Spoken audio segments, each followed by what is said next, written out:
Good evening, all you beer lovers out there. Welcome back to another Beard Guy beer review. Today's beer is an Abbey Brown Ale, so we're keeping up with the ale tradition here. And this one is called Corsendonk Abbey Brown Ale. I'm still getting used to this camera here, so there you go.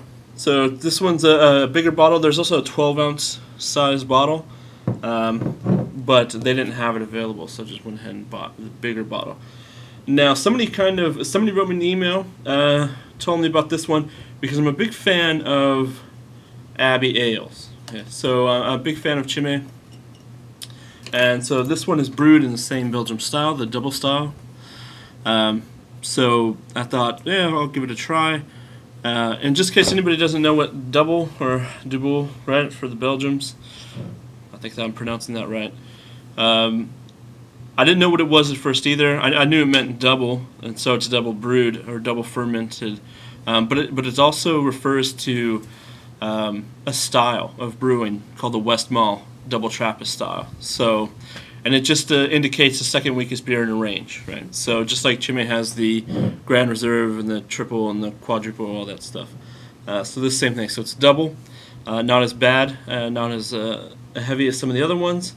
So we'll see what it tastes like here. Although I hear it has really nice aroma, so we'll try that first.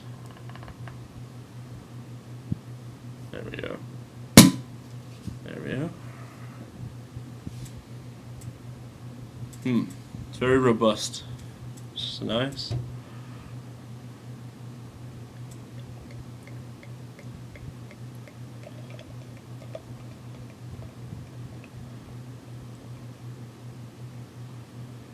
Nice and dark there. Look at that.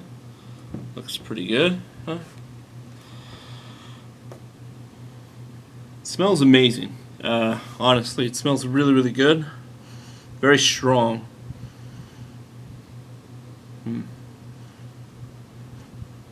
It's pretty good. You kind of smell, or you can already smell like the chocolate. Maybe a little bit, it's malty. A little bit yeasty, but overall it actually smells really good. Let's see what it tastes like.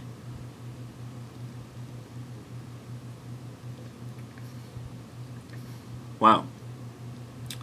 You know, for as strong as it smells, it doesn't taste as strong. It's actually kind of a mild taste.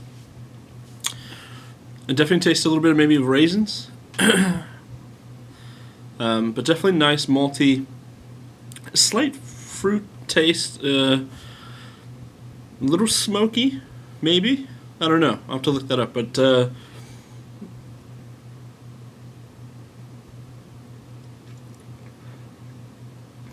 definitely a little smoky, which is actually nice. Gives it kind of a really nice taste. I think overall this is really good. This is up there, I would say, with what do they call the traditional Abbey ales? So, like the Trappist 8 or the Chimay, stuff like that. Overall, I think it's really good. As you can see, right, nice and dark. I actually like darker ales. I tried the French Country Ale, I think it was the last review, which was lighter. And I didn't give it such a good review. It didn't taste all that great. And you could tell, if you taste something like this and you compare it to that, you're definitely going to tell the difference. Okay, there's huge difference. This is a premium. This is up there. That one, I'm sorry, was a pretty shitty beer that I probably would only drink with meals. This one's nice. This is something that you would want to sit back, relax, take some time with. It actually says, when I looked it up, it actually says that it's better to keep it in the bottle for a while because it ages in the bottle. And the more it ages, the better it gets. So I've actually had this one for about a month now, so I just popped it open. Now I didn't have anything to compare it to the first time, but you can definitely tell. You can definitely tell there's much stronger taste, but not in terms of like sort of the bitterness of, say, the French Country Ale. This one you can taste everything in it. You can taste all of the ingredients, which is really nice and pretty stunning actually.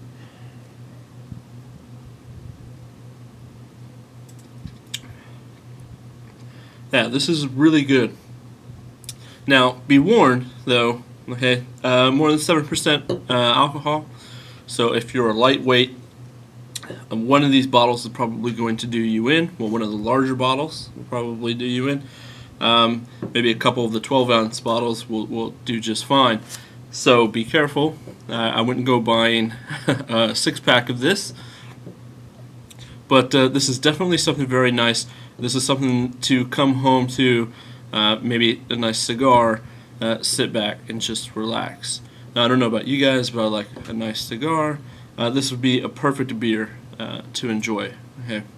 Now, the thing is because usually cigar smoke will overpower pretty much anything you put in your mouth, but I think this is rich enough. I think this is rich enough to handle it on its own. So I'm going to give this actually the highest review so far. This is being 8.5 out of 10. The only thing that keeps it from being a 9 or above would probably be the fact that it's pretty expensive. Okay, so this big bottle that I got was about $11 to $12. I think it was a little bit more than that. Yeah. Now, I know I shouldn't put expense in with the rating, but seeing as how it's brewed, it's only a double brew in the Trappist style and not an actual Trappist Abbey ale, it probably shouldn't be so expensive, and plus it's not going to have the richer taste that some of those older Trappist ales will have, but it still has a very rich taste. So this is definitely something you might want to pick up and try. Alright, so enjoy, cheers, and I'll see you next time.